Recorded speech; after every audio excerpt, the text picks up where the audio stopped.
მარკეთილში მდებარე წმინდა გიორგის სახელობის ტაძრის მღვდელმსახური დეკანოზი დავით წულეისკირი შემოგვიერთდა. მამა დავით, დაგლოცეთ, მადლობა ჩვენთან მოგზაურობისთვის. გეტყვით, მოგესალმები დილამშვიდობის. მადლობა თქვენ მოწვევისთვის. მამა დავით, ჩვენ დღეს გვინდა ვისაუბროთ მარხვის სულიერი მნიშვნელობის შესახებ. პეტრე პავლობის პერიოდია, ვიცით ყველამ და ვიდრე შეკითხვას დაგისვამთ, მინდა წავიკითხო ამონარიდი პატრიარქ ილია მეორის ერთ-ერთი ქადაგებიდან. ჩვენ ვიცით, რომ მარხვის, ლოცვის მნიშვნელობას, მარხვის სულიერ მნიშვნელობას ჩვენი პატრიარქი თავის ქადაგებებში, ეპისტოლეებში ძალიან ხშირად ეხმიანებოდა ხოლმე და ერთ-ერთი ასეთი პატარა ფრაგმენტი მინდა რომ წავიკითხო. მარხვა სულიერი განწმენდის გზა. იგი არ შემოიფარგლება მხოლოდ საკვებისგან თავშეკავებით, მარხვა გულისხმობს ცოდვისგან განშორებას, საკუთარი თავის კონტროლს, სიკეთის ქმნას და მოყვასის დახმარებას. აი ესეთი მცირე ამონარიდია, რომელიც ალბათ არსობრივად შეიძლება ითქვას ჩვენს თემას ეხმიანება და მოიცავს კიდეც აი ესეთი პატარა ფრაგმენტი. მამა დავით, აი რატომ მარხულობთ? ხშირად არის ხოლმე ესეთი შეკითხვა. პირველ რიგში ვიდრე სულიერ მნიშვნელობაზე გადავალთ. ასეთი შეკითხვა ბევრჯერ მომისმენია, რომ აი რატომ უნდა შევიკავოთ თავი გარკვეული საკვებისგან, თქვათ, რას გვაძლევს ეს ჩვენ და რატომ სჭირდება ეს უფალს ჩვენგან? კეთილი. პირველ რიგში, აგერ უწმინდესისგან ყველაფერი უკვე ითქვა. ჩვენ ეცევდით, რომ ცოტა უფრო მარტივი სახით წარმოუჩინოთ მსმენელებს. ხა ბევრს არ ვისაუბრებ იმაზე, რომ ადამიანის სხეულისა და სულისაგან შედგება. და ეს თვითწმინდა წერილი ესე ბრძანებს, რომ მიწისაგან შეიქმნა ადამი და ეს სხეული შეიქმნა სულისთვის, რამეთვე სული მიეცა მას. როგორც შეიქმნა ეს 5 დღე და მე-6 დღეს ადამიანისთვის ყველაფერი უკვე გამზადებული იყო. გამომდინარე აქედან, ასევე ვიტყვი სხეულისთვის, წმინდა წერილი ბრძანებს, გახსოვდეს ტაძარი ღვთისახარ. ანუ სხეულს ერთ-ერთი უმნიშვნელოვანესი საშუალება და საფუძვლები აქვს იმისათვის, რომ ადამიანმა სული გადაირჩინოს. ესე იგი, ადამიანის სულის ცხონებას ჭირდება სხეული, რომელიც მოიაზრებს თვითშემეცნებას და რწმენას და რომელიც მოიაზრებს შესაძლებლობებს და გამოვლინებებს ქმედითობაში. რამეთვე პავლე მოციქული ბრძანებს, საქმე მან შემან გამოგაჩენო შენ. ეხლა ვისაუბრეთ ჯერ ხორციელზე. ზოგადად თავშეკავება რისგან? იმისგან, რაც ავნებს ან სხეულს, ან სულს. პირველ რიგში სხეულზე ვიტყვი. ნებისმიერი განსწავლული მედიცინის მუშაკი, ეს იქნება ენდოკრინოლოგი, გასტროლოგი და ასე შემდგომ, ყველა ურჩევს ადამიანებს, რომ რაც სხეულის ჯანმრთელობას სჭირდება, ეს არის სწორი კვება, ძილი და ასე შემდგომ. ნუ მინიმუმ ეს არ ვსაუბრობ ხა სუფთა აირზე და ასე. ჰიგიენა. უმთავრესი საშუალება. და დღეს რატომღაც უფრო წამოწეულია დიეტა და დიეტოლოგები და ეს არის ეპოქალური მოვლენა, უფრო აი უახლესი საუკუნეების და მარხვას უკვე ოდითგანვე დედა ეკლესია ინახავს. პირველ რიგში ხა რატო ვიკავებ თავს? მარხვა სხეულისა საზრდელია სულისა. ეს არის ძალიან დიდებული ფრაზა. სხეულის მარხვა. და აქ არ არის საუბარი უშუალოდ საჭმლის მომნელობელ ორგანოზე, რომ აქცენტირება არ იყოს მხოლოდ და მხოლოდ კვებაზე. როცა ადამიანი განიცდის შიმშილს, მას აწუხებს გონებით ერთ-ერთი სხეულის ორგანო, რომელიც განიცდის შიმშილს. და ადამიანი მას რას მიაწვდის, ეს ადამიანის თავისუფალი ნებიდან გამომდინარე ხდება. და ის ორგანო ყველა შემთხვევაში არის კმაყოფილი. დიახ. ხო, სამარხოს მიასი თუ არა სამარხოს. მაგრამ მარხვა ადამიანს სწორედ ეხმარება იმაში, რომ უმთავრესი გემოთმოყვარეობის, ნაყროვანების და თავშეკავებულობის, ესე რომ ვთქვათ, სათნოებები გამოიმუშაოს და აი ამ ცოდვებს ებრძოლოს. ადამიანის სხეულს რომ მოვლა სჭირდება, ეს უპირობოა და ჩვენ ამაზე ვზრუნავთ. მაგრამ ნახეთ, თუ ადამიანის სხეული ღვთის ტაძარია, ტაძარსაც ხო ჩვენ უვლით, საკუთარ სახლს თუ უვლი, რომ იყოს სიცუფთავე ჰიგიენა დალაგებული, ასევე ადამიანის საკუთარ სხეულსაც უვლის. როგორც სულიწმინდის ჭურჭელს და ტაძარს. და მამები ბრძანებენ, ყოველდღე კითხე შენ თავს, რამდენს აკეთებს საკუთარი სხეულით, საკუთარი სხეულისთვის და რამდენს აკეთებს საკუთარი სხეულით შენი სულისთვის, რომელიც არის უფრო უპირატესი. ანუ ტაძარი ძალიან დიდებულია, გამშვენებულია და წმინდა და საკრალურია, რადგანაც ის მირონცხებით იკურთხება, მაგრამ უმთავრესი არ არის ის მატერიალური შენობა, ნაგებობა, არამედ ის საიდუმლოებები, რომელიც მასში აღესრულება. ამით არის ეს გამშვენებული. ჩვენ შეიძლება ადამიანი შევაფასოთ პირობითად, როგორ გამოიყურება და ვთქვათ, რომ პასუხი, შეიძლება შევაფასოთ, როგორი განსწავლულია, მაგრამ როგორი ადამიანია, ეს უნდა შევაფასოთ, როგორ მოქმედებს. როგორია მისი ხედვა, მისი აზროვნება, რა არის მისთვის უმთავრესი ღირებულებები და ასე შემდგომ. თუ ჩვენ გვინდა ანალიზი გავაკეთოთ, როგორი პიროვნება ეს. აქედან გამომდინარე ადამიანს აუცილებლად უნდა კონდეს არა განსწავლულობა წიგნის მიერი, არამედ განათლება, ანუ სულის მიერი, ანუ ქრისტეს მიერი.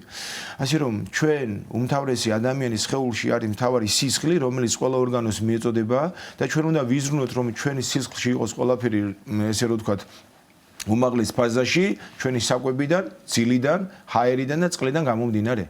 დიახ, მამა დავით, ბოდიშსუხტი, აი თქვენ დიეტოლოგია ახსენეთ და ამ თემას გარკვეულწილად უკავშირდება ძალიან ბევრი ვეგეტარიანელია ჩვენს ირგვლივ და ვეგეტარიანობა შეიძლება ითქვას, რომ რაღაც ერთგვარ ტრენდადაც იქცა და აი ამ შემთხვევაში ესეთ ადამიანებს მარხვათ თუ ეთვლებათ, თქვათ, ის რომ მათ უბრალოდ თავისი გადაწყვეტილება ისეთი მიიღეს, რომ არ უნდათ ხორცი იხმიან თუ თქვათ ხორცთან რაც არის კიდევ ხორცის პროდუქტები, დიახ. ზოგადად თვითონ მარხვა ძველ ქართულად მოიაზრებს უზმოობას. ამიტომაც პირველი მარხვები, როდესაც დააწესდა, დროში იყო ძალიან მცირე. და ეს პერიოდი 2 დღე, 3 დღე, 1 კვირა, მაქსიმუმ აღდგომის წინა კვირა ნებისმიერ ჩვეულებრივ ადამიანები იყვნენ უზმოზე, მარხვაზე. ზოგი მხოლოდ წყალს, ან პურსა და წყალს მიირთმევდა და ასე შემდგომ. მაგრამ ნახეთ მამები რას ამბობენ. ეშმაკი საერთოდ არაფერს არ ჭამს. მაგრამ შეიძლება ვთქვათ, რომ ის მარხულობს? არა. ესე იგი მარხვას საერთოდ ჭყალებში კავშირი არ აქვს ყვებასთან. ყვებასთან თავშეკავება ერთ-ერთი საშუალებაა იმისათმა ადამიანმა დაიწყოს მისი საკუთარი ნებების და მისი საკუთარი სურვილების მიმართულების მიცემა და მოთხოვა. რამე თუ წერილ არის, ნუ იქნები სმა ჭამის მონა, არამედ იყავი მისი ბატონი. აი ეს მდგომარეობა არის და თუ ადამიანი უბრალოდ მისი ცხოვრების წესით არის ვეგეტარიანელი, ამას საერთოდ არაფერი კავშირი არ აქვს მარხვასთან, რომ იმიტომ რომ ის რაღაც ხორცს არ სჭამს. წეგან ვახსენე ბოროტი საერთოდ ეშმაკი წოდილი არაფერს არ ჭამს, ამიტომ მატერიაში არ არის ეს. ეხლა ზოგადად რა არის თლიანობაში მარხვა? მამები ბრძანებენ მარხვა სხეულისა საზრდელია სულისა. ესე იგი, სული საზრდელი, ანუ საკვები ყოფილა, როდესაც ადამიანის სხეული მარხულობს. როგორ, ესე იგი, მე თუ არაფერს არ ვჭამ, ამით იკვებება ჩემი სული? არა. თუ ადამიანი არაფერს არ ჭამს, დაუზრუნდება და თუ უძლურია, ქმედით უნარიანი არ არის, თუ ქმედით უნარიანი არიან, მაცხონებელ საქმეებზე აღარ ასრულებს. თუნდაც ის რწმენა რომ მქონდეს, ის რწმენაც მიიღწევა კითხვის, მოსმენის შედეგად, ან ყურების შედეგად, რომ სარწმუნება გაგიშდეს. და თუ ყველა შენი ორგანო მოუძრულებულია, ამას ვერ მიაღწევ. ესე იგი, როდის ადამიანის სხეული მარხულობს? მარხულობს ადამიანის თვალი. მარხულობს ადამიანის ბაგეები. არ განიკითხავს. ცოდვას თვალს მოარიდებს. მარხულობს მისი გონება, როდესაც ხედავს, რომ მისი ემოცია უკონტროლოა და იმ გონებაში მოსული, ესე რომ ვთქვათ, მრისხანება არ უნდა გამოუშვას ბაგეებიდან. და მარხულობს მთელი ჩვენი სხეული. პირობითად, როდესაც ადამიანი არის ისეთ მდგომარეობაში, რომ სხვას უნდა ან ეს შეურაცხყოფა მიაყენოს თუ ფიზიკურად შეეხოს თუ ადგედას წავიდეს, რომ საყვედური მკაცრად უთხრას, მის სხეულსაც რომ მოთოკავს, ეს ის მარხვა. სვლად გზათა მშვიდობისათა. არახედვად ბოროტისა, უფალო ბაგენი ჩემი აღვენ და პირი ჩემი უთხრობდეს ქებულებას და შენსა. ამას კვებასთან საერთოდ კავშირი არ აქვს, მაგრამ თლიანობაში მაინც მარხვად მოიაზრება. ამიტომ ბრძანის პავლე მოციქული, გინა თუ ჭამიდეთ, გინა თუ სუმიდეთ, ანუ რასაც აკეთებ, ყველაფერს ღვთისადიდებლად აკეთებდე. და თუ თქვენ აი ამ კვებაზე ამბობ უარს, მაგრამ შიერი მაინც არ რჩები, ამ შემთხვევაში რა თქმა უნდა ღვთისადიდებლად შენ რაღაც ათნოებას გამოიმუშავებ. თუმცა იმ კვებაშიც არის ცოდვა, მაგალითად შეიძლება ადამიანი სამარხო საკვებით იკვებებოდეს, მაგრამ ნაყროვანებით ცოდავდეს. ანუ მარხულობს პირდაპირ მნიშვნელობით იმას არ ჭამს, თუ ეს არის მარხვა, მაგრამ ნაყროვანებით, ესე რომ ვთქვათ, ცოდავს. მაშინ ეს მას მარხვა, ეს უჭმელობა შეეთვლება. ანუ არჩევნის გაკეთებაში ჩაეთვლება, მაგრამ ის შედეგი რისთვისაც ეს არჩევანი გასაკეთებელია, არ ჩაეთვლება მარხვაში. ეხლა მარხვა და ლოცვა რატომ განიხილება ერთად? ჩვენ ვიცით რომ აი ბოროტით ძალა განიდევნება ადამიანისგან მხოლოდ ლოცვითა და მარხვით. აი რატომ არის გადაჭაჭული მარხვა ლოცვასთან და თუ კი ვთქვათ ადამიანი საკვებზე ამბობს უარს, მაგრამ არც მსახურებებს ესწრება, არც პირად ლოცვებს აღასრულებს, მაშინ ის რა მდგომარეობაში რჩება? ვთქვათ დიეტა ხომ არ გამოსდის? ძალიან ახლო მოკავშირეები არიან მარხვა და ლოცვა. საოცარი მეგობრები არიან ერთმანეთის და ორივეს ერთმანეთი ჭირდება და ეს ორივე ჭირდება ადამიანს. ეხლა პირველი რა არის ლოცვა? და რატოა ის მარხვის მეგობარი. ნახეთ, ამ მარხვაზე მთლიანად აქცენტს ვაკეთებ სხეულზე, რომ სხეულმა უნდა იმარხულოს სული საცხონებლად. ასე რომ ლოცვა უპირველესად არის კეთილი საქმეები. დიახ. სანამ სივრცეში, სანამ სამყაროში წერილობითი ფორმა ლოცვის შემოდიოდა, მაშინ როგორ ისმის შეკითხვა, მაშინ ადამიანი მარტო მარხულობდა და არ ლოცულობდა, რა თქმა უნდა ლოცულობდა. ანუ კეთილი საქმე არის ლოცვა, უმთავრესი ლოცვა კეთილი საქმე.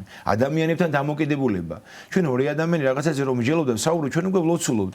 ამიტომ ბრძანებს უფალი რომ 2 თუ 3 ჩემი სახელით შეიკრიბებით. შეიძლება ეს ორი ადამიანი არ ვიყოთ მაგალითად დილის ლოცვაზე ან ტაძარში და შევხვდეთ ერთმანეთს საზოგადოებრივ ტრანსპორტში ან სადღაც დაწესებულებაში. აქ როგორ უნდა ვილოცოთ? ჩვენი დამოკიდებულება მიმართვა, მოკითხვა სწორედ არის ლოცვა. ამიტომ იყო ეს თავშივე ლოცვა, კეთილი საქმეები და ამ ლოცვას დედა ეკლესიამ მისი გამოცდილებით, მამათა სწავლებით შეხმატა და გაამშვენა ტექსტობრივი დამოკიდებულება უფალთან მიმართებაში და წმინდანთან მიმართებაში და ასე შემდგომ. და თუ ადამიანი ზოგმა შეიძლება კითხვა საერთოდ არ იცოდეს. ან წიგნის საშუალება არ ქონდეს, ან საერთოდ სამწუხაროდ ვერ ხედავდეს. მაშინ როგორ გამოდის? მისი სურვილი, მისი ნება შეეწირება როგორც ლოცვა. და თუ ადამიანი იმ ლოცვას, რომელიც არის უმთავრესი კეთილი საქმეები არ აღასრულებს, მაშინ ეს დიეტას არ გამოდის. წმენა საქმეების გარეშე მკვდარია, ხო? რა თქმა უნდა, საქმე მან გამოგაჩინო შენ.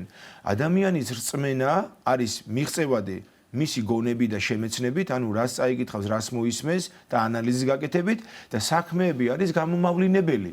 ხო? ადამიანის სურვილი სადაც ადამიანის ნება როგორ გამოვლინდება, მისი სურვილი საით მიიდრიკება.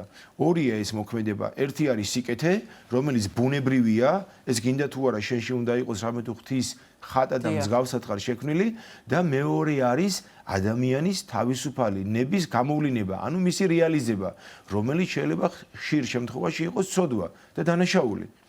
ნახეთ, უფალი რა ბრძანეს, მოვედი დაცემულთა აღდგინებად და დაცემათა განმართდებად. მოვედი არა წოდებად მართალთა, არამედ მონანულ ცოდულთა.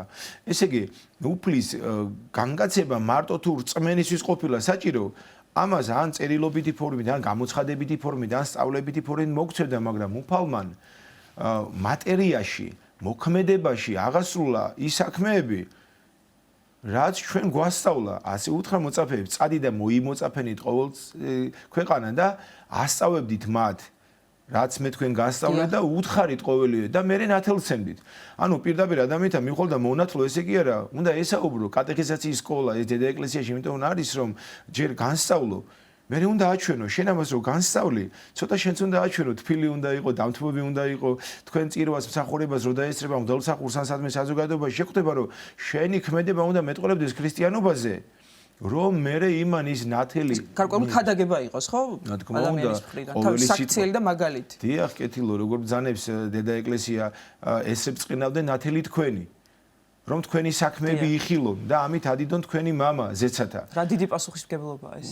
ეს ჩვენი ვალდებულება და მოვალეობაა, როგორც ჩვენი გულსაკედი ჯვარი, ის შიგნით, იმიტომ გვაქვს და ჩვენ სხეულს ეხება, ჩვენ ვალდებულებებს და მოვალეობას გვახსენებს. რა არის უმთავრესი? სიყვარული ღვთისა და ადამიანისა და მერე სიყვარული ადამიანებისა, ნებისმიერი ადამიანისა.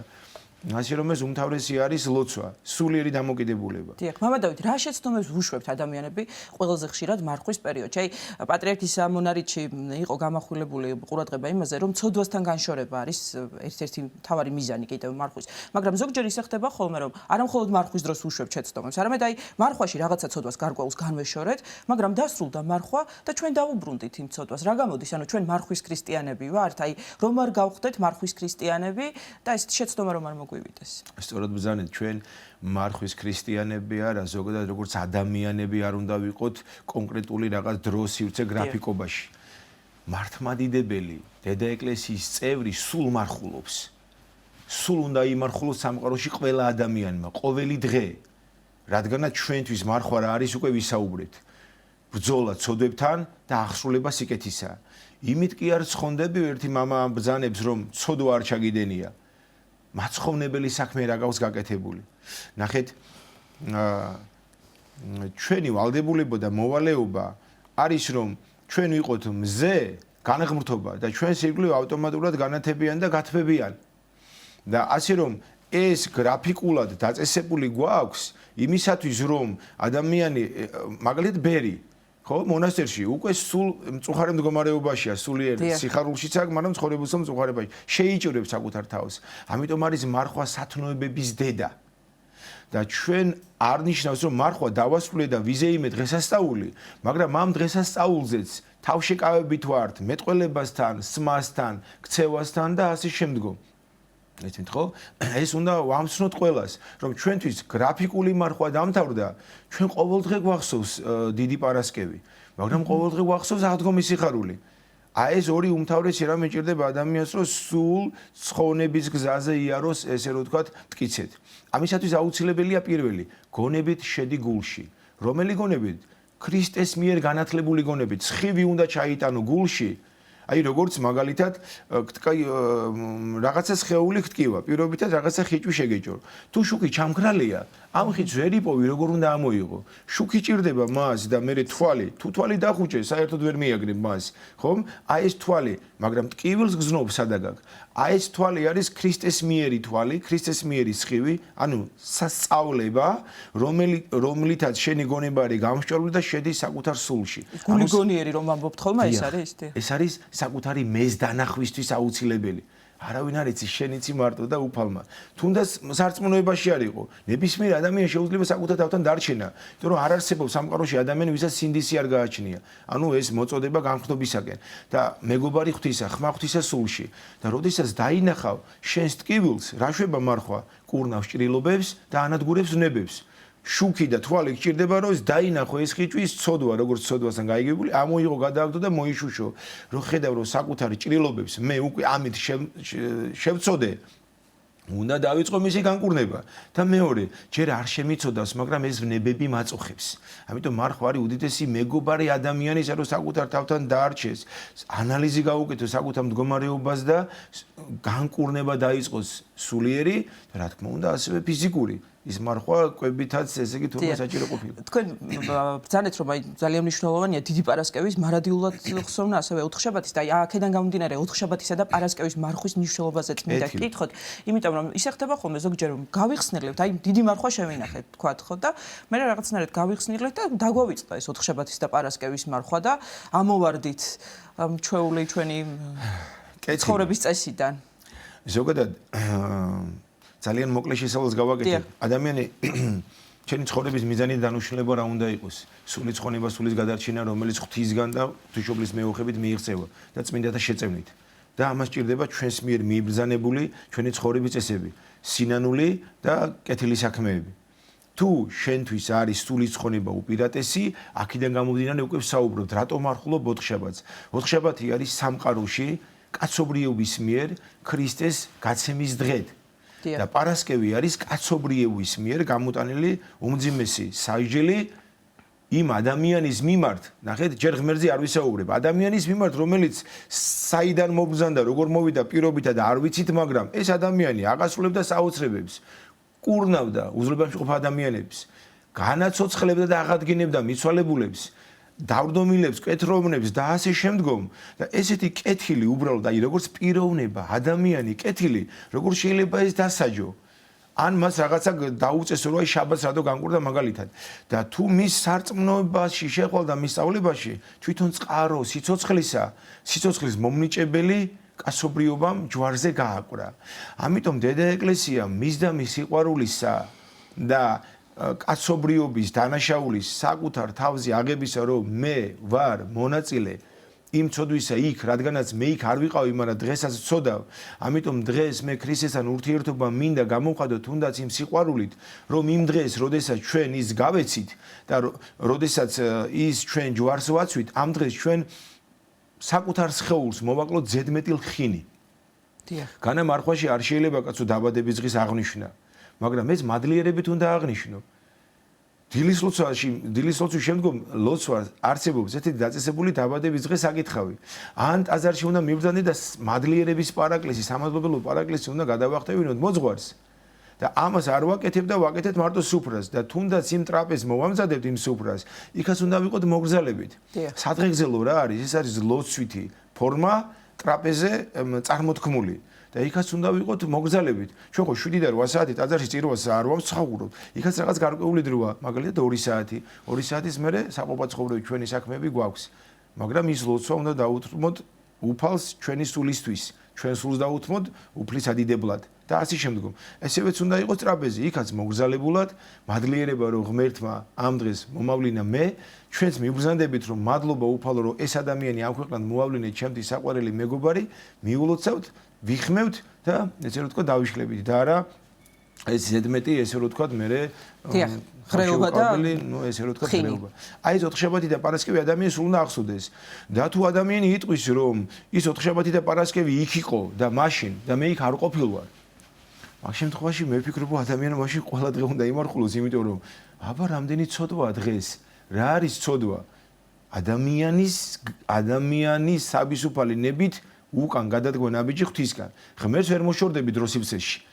ცოდვა ეს არის ღმერთი ადამიანს არ ტოვებს, ადამიანი ტოვებს ღმერთს. ანუ ჩვენ როცა ვცოდავთ ნებას, აყოლილებები და სრულს აყოლილებები იმ წუთას და იმ დროს, ან იმ საათში, ან იმ დღეს, ან იმ კონკრეტულ მოქმედებაში ჭეშმარიტებაზე ვამბობ თუ არ, სიწმინდეზე ვამბობ თუ არს, ვერც კი ვაცნობიერებთ, ან გაცნობიერებული გვაქვს, მაგრამ ამ ნებამ ცოდვიან, სურვილმა, თუნდაც ბოროტი, თუნდაც გაბრაზება, თუნდაც ხმამაღლობამ იმ წუთას და იმ წამს ჩვენ მოგვაბრუნდა.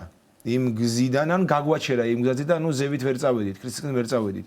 მაშინ აქ ღალატობ შენ ქრისტეს, აქ ასვავ მაშინ ჯვარს, როდესაც იმ მოყვას ისი არ ექცევი, როგორც უფალმა გითხრა.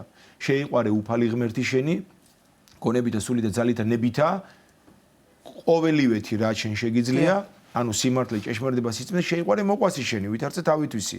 და როდესაც შენ მოყვას აკრინებ, შეურაცხყოფ, ცილსწამებ, ამ შემთხვევაში მის მიერ უფლის მიერ მოცემულ მცნებას ფაქტობრივად არ ღვევ. ამიტომ შენ აქ უკვე უარყოფ წყაროს სწავლებისას, ანუ ფაქტობრივად ქრისტესთან მივდივართ. უარყოფ ქრისტეს, რამე თუ მის სწავლებას არ აღიარებ. და თუ მის სწავლებას არ აღიარებ, ესე იგი ხარ დროსივცეში აქ, მაგრამ აკეთებ ზუსტად იმას, რაც ადამიანმა გააკეთეს იქ.